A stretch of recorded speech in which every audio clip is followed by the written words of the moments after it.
Keir Starmer, I think you're a fucking wanker. Morning, ladies and gentlemen. Hope you're all well. ITV News, 2.7 million subscribers.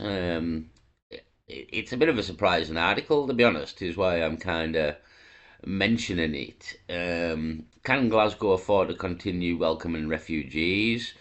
So, as the article says initially, Glasgow has the most migrants in the country, apparently. That's where they've stuck the majority of migrants, or the most in population anyway.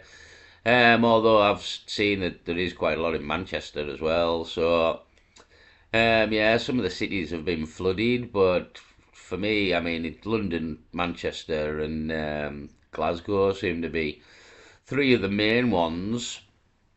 So, the video, can Glasgow afford to continue welcoming refugees? So this kind of video is like saying that there's too many, in a way, that there's just like too many here. They've got some locals coming out and various things, but it's a kind of strange article from ITV News for me, because I thought the mantra was the more the merrier. You know what I mean? The more the merrier. Just keep them coming. Doesn't matter. There's no limit here. Just thousands upon thousands of males of fighting age. Not a problem. Not a problem here. Just keep them coming. The boats don't stop. So I think there's been 50,000 since Labour come to power. 50,000 people. That's enough people to fill a decent Premier League football stadium. A Premier League football stadium could be filled by all the foreign men that have came over since Labour come to power in a year.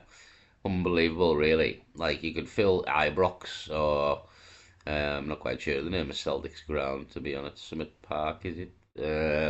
Can't think off the top of my head.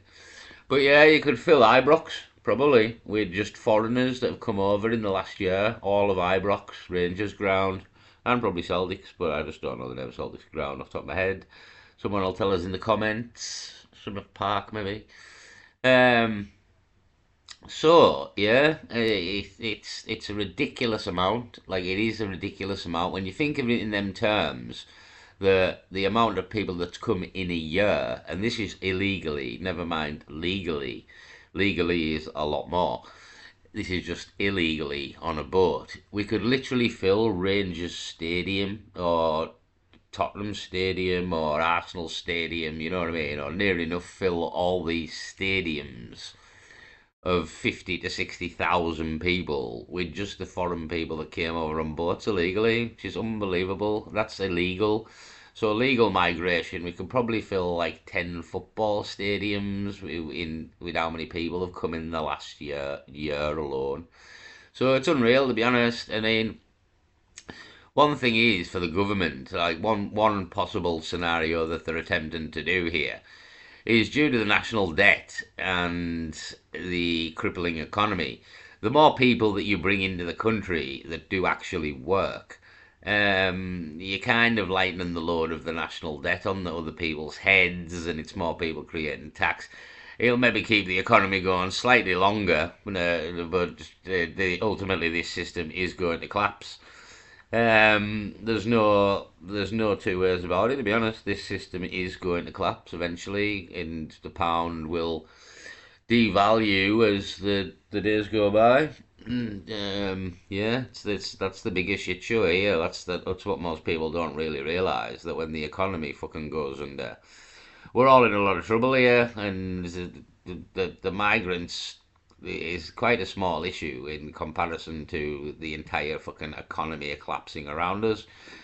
Yeah, so let's have a look at this from ITV News.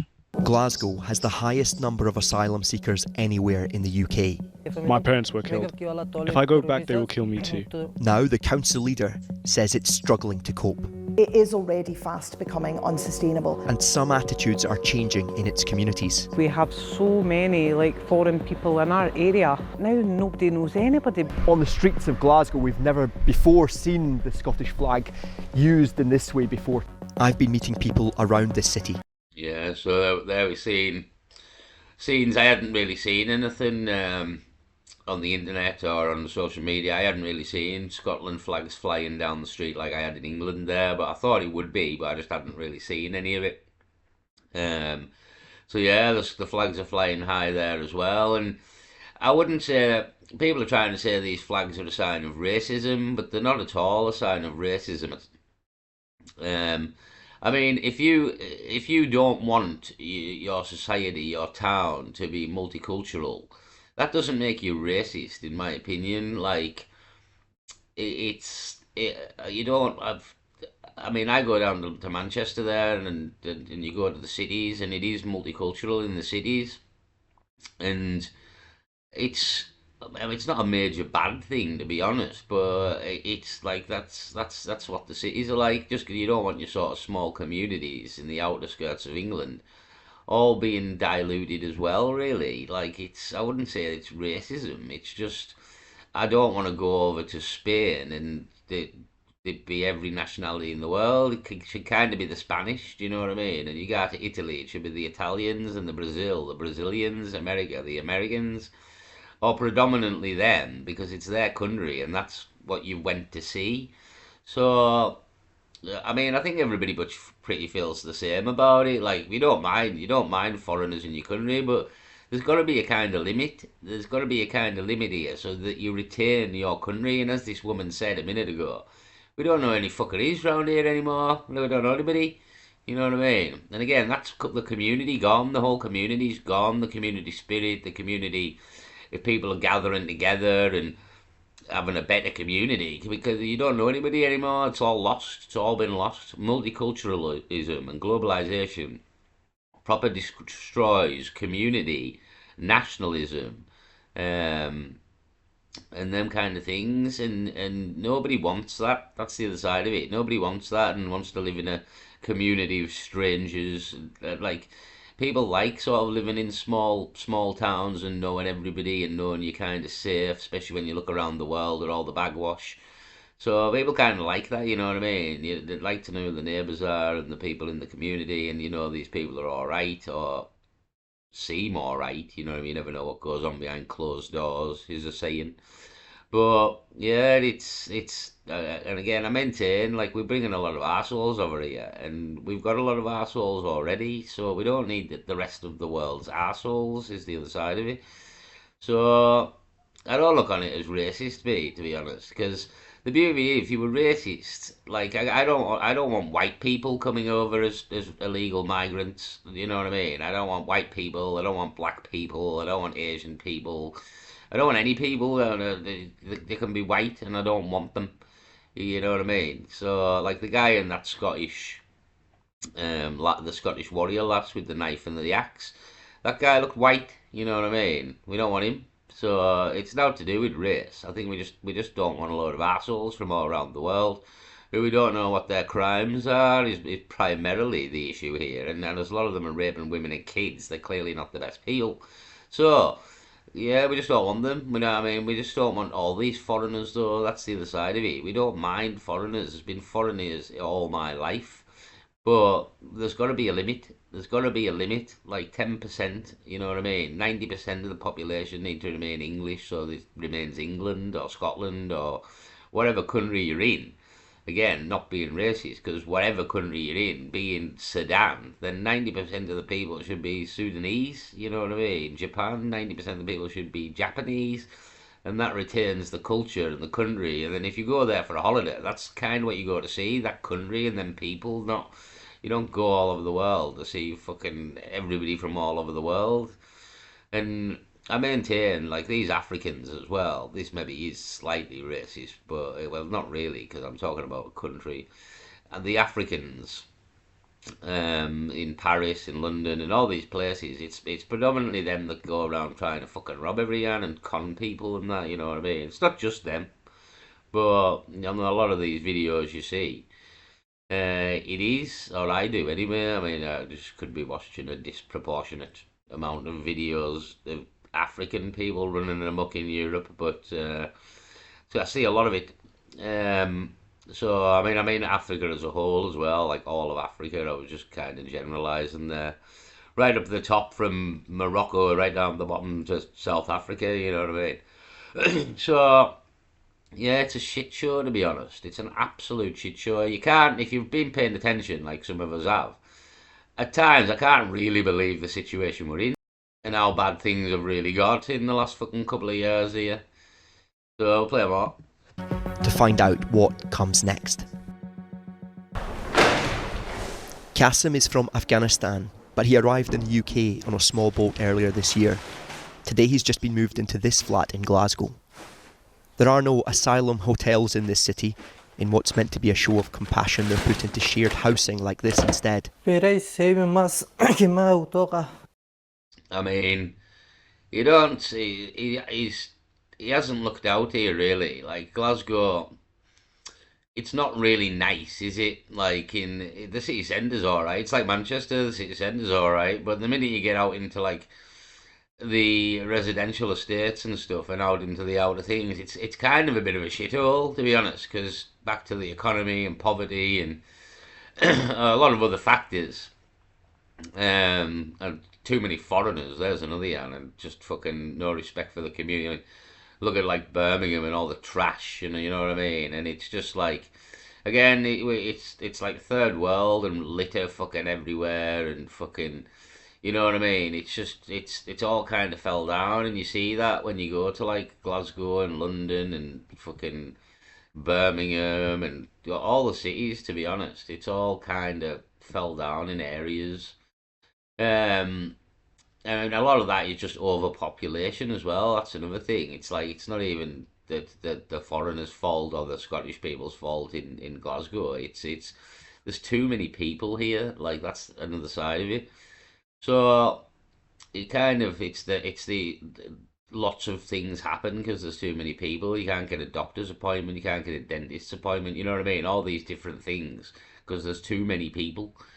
So I don't really see because he's not going to be rich in Glasgow here. You've got to realise that as well. He's just a poor man in Glasgow now, and it's not. It's like it's not that good. It's cold in Scotland, especially in winter. It's been worse than where I am, and it's further north, and we get some bad winters, real dark, real cold. And they're awful, to be honest. They're absolutely awful. And I'm British or English, and I've lived here my entire life and suffered these winters every year for 40 odd years, and I still fucking hate them. Hate them.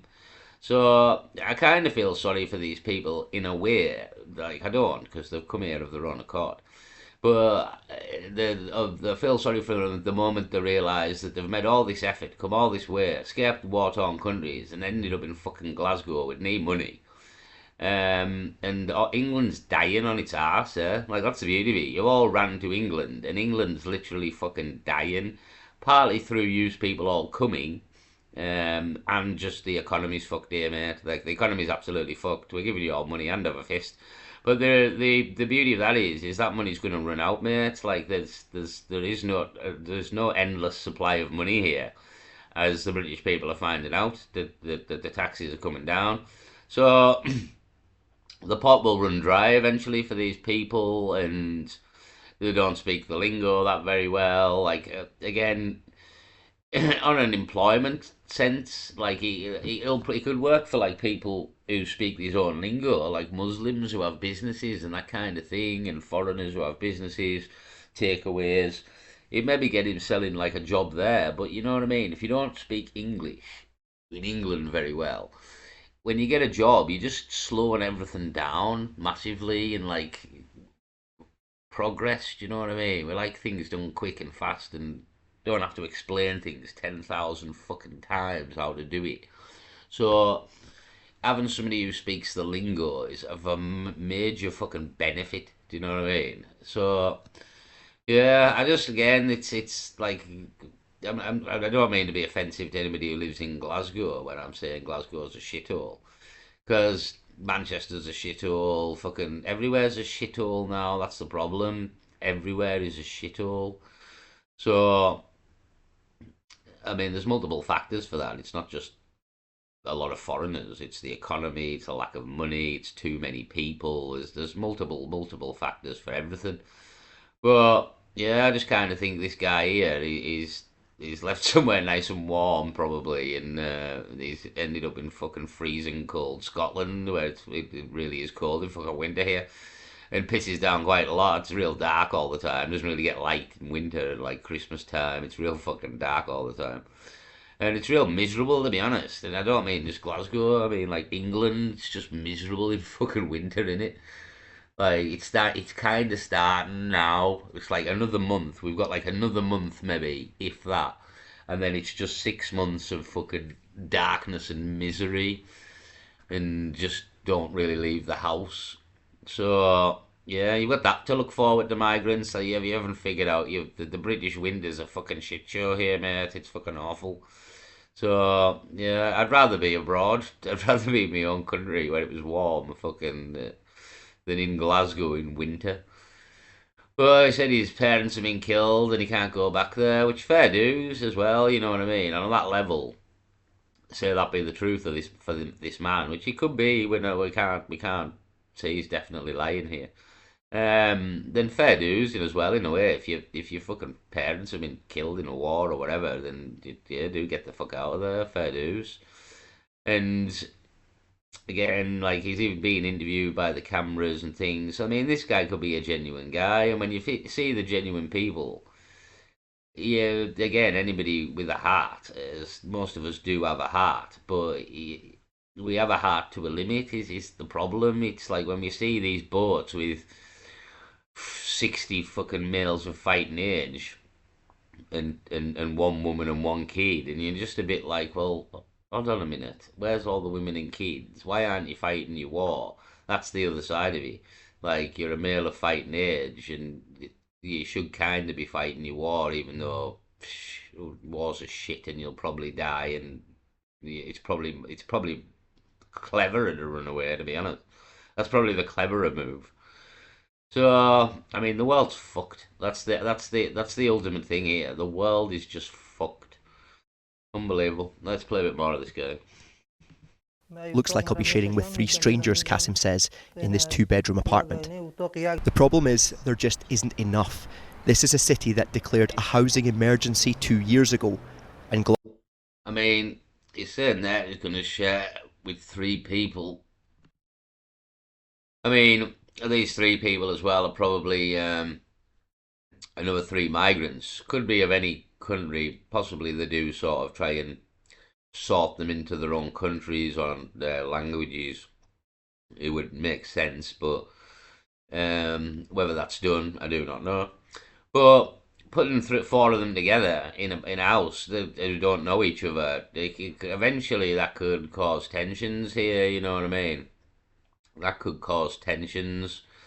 4 people who don't know each other, you don't necessarily gonna like each other, especially in the long term. And yeah, that could cause quite a lot of problems. I foresee, you know what I mean? These people fucking kicking off with each other, fighting, killing each other, possibly. Because they're either from different countries or the different religions, or they just don't get on as people, or you know what I mean? So I thought this before and never mentioned it when they're saying these HMOs and they're just banging multiple people in houses together, and I'm thinking, well, like, you don't necessarily like people, do you know what I mean? People can grate on you and get on your nerves and not wash the dishes or some shit like that, and eventually this grinds you down and winds you up, and yeah, I foresee a lot of problems down the line with all these migrants as well, who are multiple occupied in the same house. I can see that being an issue down the road, and the problems are massively arising in multiple places because they've done that as well. I don't know if anyone else can see what I'm saying there. Like, 4 people don't know each other, stuck to live together for fuck knows how long. You don't know what anybody's cleanliness is like or anything at all, and you don't know the religion or the background, or you know what I mean. It's all just dodgy. And the chances of there being sparks and people not getting on, for me, is real fucking high, to be honest. Real high. And then what about everybody else who lives in all these buildings that has to put up with it, you know what I mean? Or if one of them goes crazy because his living conditions and goes on a rampage, just a recipe for disaster in many ways, to be honest. I think it's just a massive recipe for disaster. The whole idea. There's no logic in any of it, in the money, the safety. It's just madness. Glasgow is now, by quite some distance, host to the biggest population of asylum seekers in Britain. I get moved around in Glasgow, but as an asylum seeker I do get a home. If I get refugee status, I am made homeless and then join a waiting list for permanent accommodation. There are so many refugees here now, it takes a long time. There are people in this country who would say that you should not be given a home here because you came to the UK on a small boat. There are political leaders saying that you should be detained and deported back to Afghanistan. I just heard about that. Well, I was 2 years old when the UK bombed my country and told us to help them fight the Taliban. My parents were killed. If I go back, they will kill me too. The legal routes to come here were all blocked. Going on a boat... Yeah, I mean, that's the other side of it. Like, the lad doesn't look that old.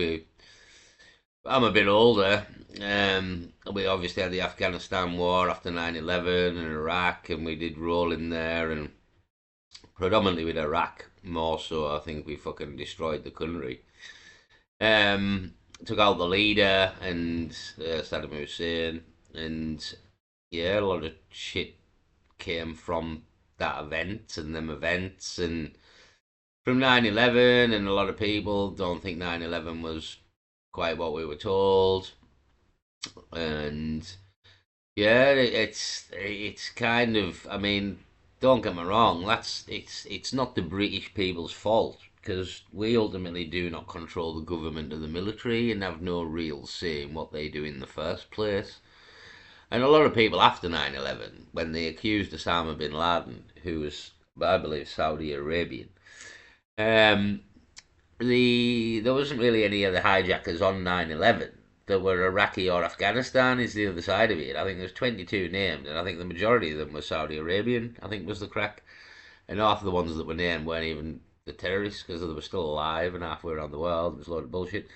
So, there was no real cause. I think a lot of people thought this after 9/11. When he went for Iraq, and we did, and for Afghanistan, and everybody was kind of thinking, what the fuck are you doing? Like, what's this got to do with 9/11?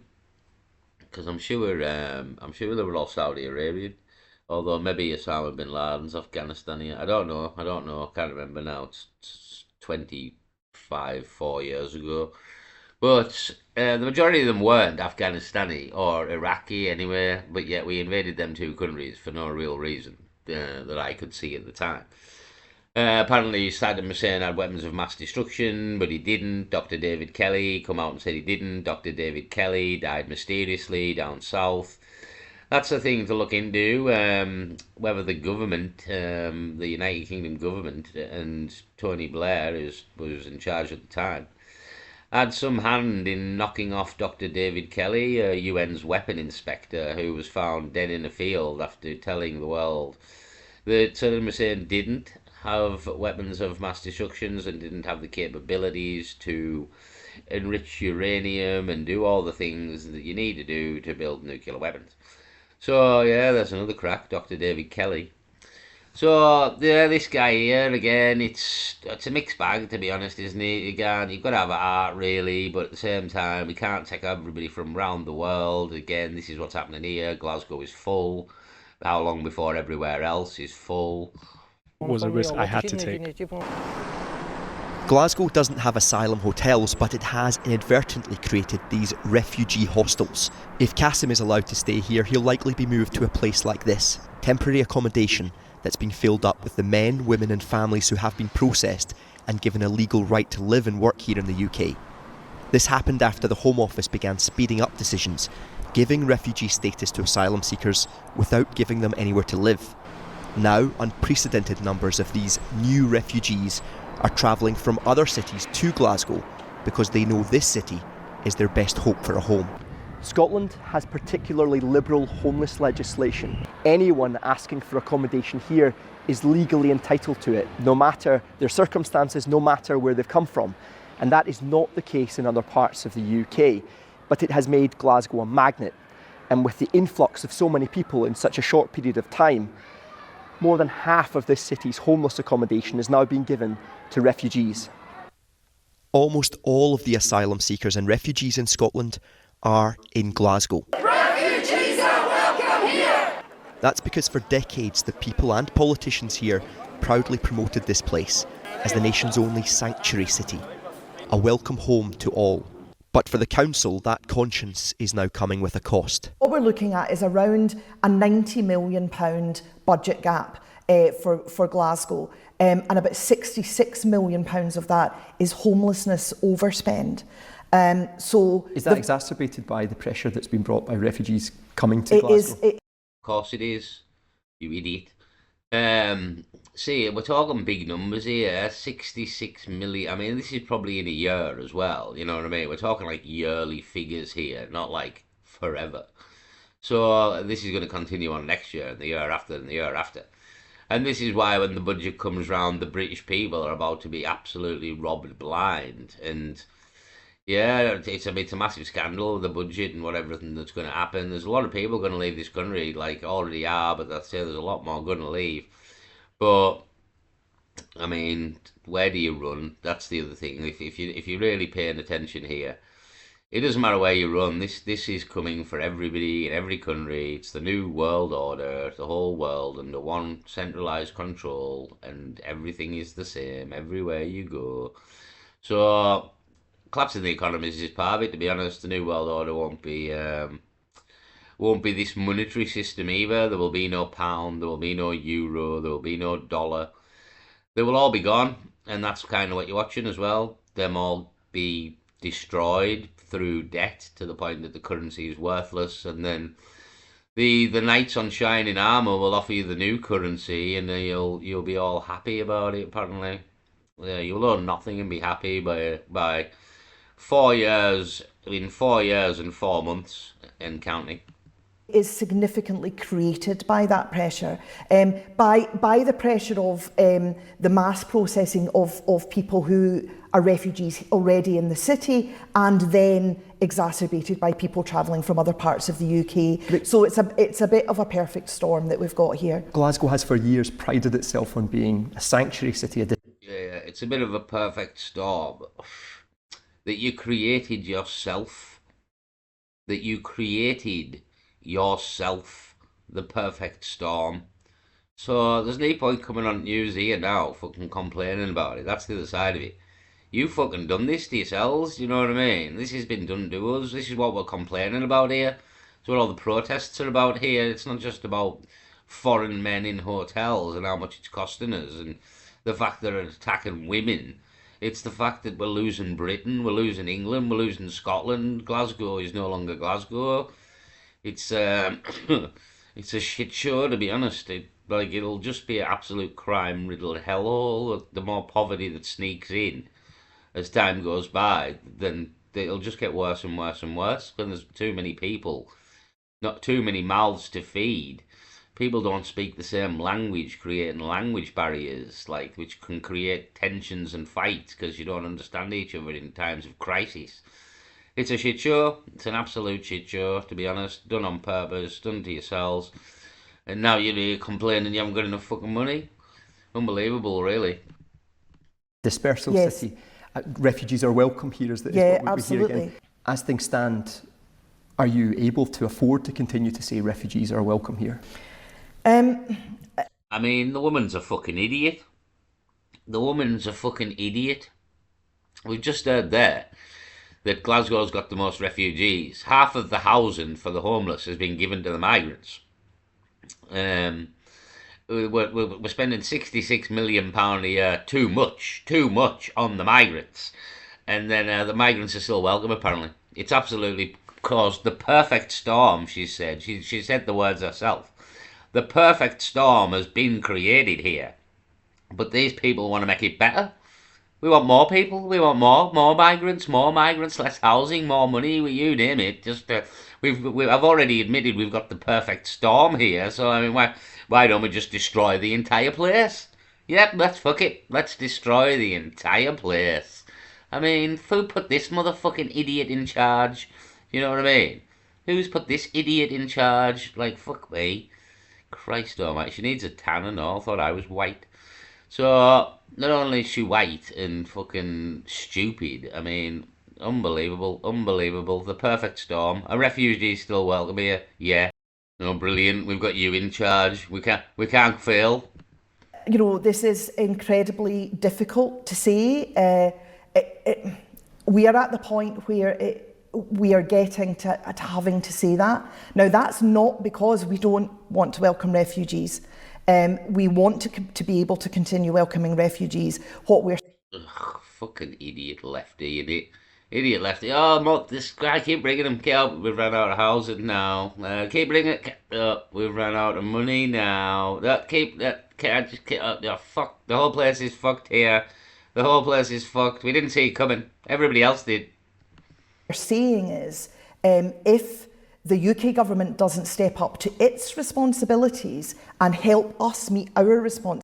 Yeah, I mean, they should really. They fucking piled them all up there with you. That's the other side of it. So, I mean, that's the other side. They will bail you out, and it's obviously the British taxpayer that's bailing you out here. So, yeah, that's got more money.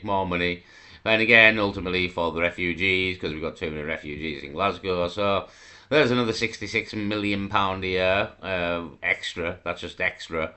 On top of the fuck knows how many £1 million a year we're already spending in Glasgow. Responsibilities, then that is going to become unsustainable. And it is already. It is unsustainable now. It's unsustainable now. Are you people fucking stupid? Like, honest to God, it was unsustainable long ago. Like 50,000 people in a year. That's illegal. Never mind legal. Which is legal's probably about 400,000, if not more. It could be a lot higher than that, could be double that. Yeah, that is probably like 1 million people in a year come into this country, either illegally or legally. Yeah, it's only a small island. It's a real fucking small island, to be honest. Fast becoming unsustainable. Words once unthinkable from the leader of one of the most pro-refugee cities in Britain, but attitudes are... Yeah, I mean, there's only so much money, there's only so much space. I mean, it's common sense, to be honest. I mean, the fact that we elect people that are fucking stupid or playing along to an agenda. I mean, the British people, again, if you don't, like, they're fucking morons, to be honest. Like, if you didn't wake up at COVID, you're a fucking moron. And if you haven't woke up by now, you're a fucking moron. Like, you're a double moron in 2025. If you don't know what the fuck's going on at this point with the global agenda, the New World Order, and all this kind of bullshit, and fucking multiculturalism and globalization and the fucking collapse of the economy, if you don't know what's going on now, you're fucking stupid, to be honest. You are stupid. So, good luck with the future. Being fucking stupid. Visibly changing beyond the council chambers here. Anti-immigration protests have reached Scotland. Now Glasgow has its own version of a Raise the Colours campaign that's been seen in England. Partly patriotic pride, partly an anti-immigration message to politicians. Glasgow's always prided itself on the compassion shown to refugees coming here, but there are signs that is starting to wear thin now. On the streets of Glasgow, we've never before seen the Scottish flag used in this way before, connected to public displays of nationalism and patriotism that we've seen in England, people flying the colours. And as long as the numbers coming here continue to increase, it is testing whether Glasgow can continue as a sanctuary city. We saw this band of locals carrying their ladders down the main street, flags fresh from the pack, putting their saltires on lampposts, concentrated in areas with large... Go on, lads, get it done. It's good to see. It's not my flag, but I appreciate your flag. And again, it is part of the Great Britain flag. You recognise the Scottish blue in the Britain flag, so it's good to see. Again, it kind of fills you with a bit of hope as well. Never mind just seeing the England flag fly, but seeing this on here and the Scottish flags flying from the lamppost gives you the same sort of hope that there's enough people in the country to maybe save the country, you know what I mean? Like, to save Britain, save Scotland, save England, and Yeah, maybe, I don't know. Like again, the remigration, the deportation of a lot of people, it kind of needs to be done, to be honest. We need to get rid of some people, like, and stop taking people in every day. Like, again, I mean, Britain's full, you know what I mean? Britain is full. You just have to go to any city, really, to realise that it's full. Numbers of asylum seekers. What is it that makes you want to come out and do this? It's just patriotism, mate. These men did not want to do an interview, but others here told us these flags are intrinsically connected to their city's housing crisis. I'm glad that people are doing it because I want people to start paying attention. Ashley, a support worker, lives in a top floor flat here, meaning her disabled partner cannot move in with her and her daughters. They've been waiting years for suitable accommodation. People have been too scared to stand up for like ourselves because they're seen as being racist, and this is not the case. It is not the case at all. It's not. Yeah, I mean, again, the guy I'm going to Turkey with, like, he again, he's got a job and kids, and he doesn't pay attention at all to what's going on. He didn't know that or from Father Ted had been arrested, and yeah, and like that's the average person that I kind of talk about when I say like the news is for them. The people that they hear stuff in passing as they're getting on with their busy lives. And that's a lot of Britain, to be honest. But she's right. Like these people need to pay attention, and it's primarily again. This is like I was trying to say to my mate. Like he's the one with kids, not me. And when I get from this world, that's me done. You know what I mean? And I don't need to worry about nothing in death of how my kids got on in this bagwash world. I'm free of worry and I'm just gone. I'm out of here. You know what I mean? So, but a lot of people have got kids, and in your dying days, I would imagine that how your kids are going to manage when you pass on into the next world is very much a primary thought of yours in them days. You know what I mean? And worry. Then I kind of worry that your children, no matter what age, will be all right once you've gone because you're kind of the protector. So again, this is why people need to pay attention because this is the future of your world, your country, your economy, everything. It's the future of your children, and on the current rate of decline, they don't have one, and they don't have one in any Scotland or England because these countries are being dissolved in front of our eyes. So it's absolutely right, to be honest. People need to pay attention, and only the people can save the people is the beauty of it. And yeah, only the people can save the people. Nothing to do with that. It's just solely about like us being able to get like help, support, housing, the basic stuff that we need. But Ashley wants to be clear. The anger is not toward the refugees, but the politicians. Yeah, I mean, it's a bit of both, to be honest. I wouldn't say there's any anger towards the migrants specifically, but it's still a case of you're not Scottish in this scenario.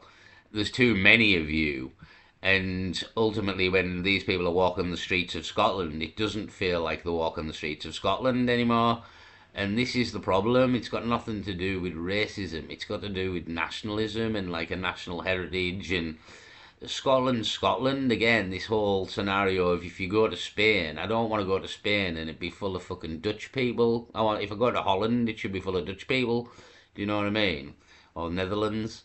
Yeah, it's again that's just the way I look at it. Again, I think a lot of people feel the same. When you go to a certain country, it should kind of be that country that you're going to. That's the whole point of going to see a different culture and that sort of thing. You know what I mean? I don't go to Scotland to watch bullfighting, do I? I go to Portugal or Spain because that's where it's the culture. So I mean. I can't see how that's racist, to be honest. Wanting cultures to be cultures, because it's like that's the way it's always been. And again, when you go there and you visit, I don't want to visit Spain and it be fucking Scotland. Do you know what I mean? It's like, in a way, it's like Spain and Benidorm. You go to Benidorm and it's a bit like fucking England. There's that many English people there, so there's a limit. You've got to have a kind of limit for me, and it's got to be sort of like 90% of the national population should retain. and keep the nationalism. But that's again the New World Order. There's no countries, so they don't want that. That's what this is all in aid of, completely destroying your nationalism and your country. And yeah, there'll be no countries in the New World Order. So I'll leave it there anyway. Glasgow's fucked now. Peace.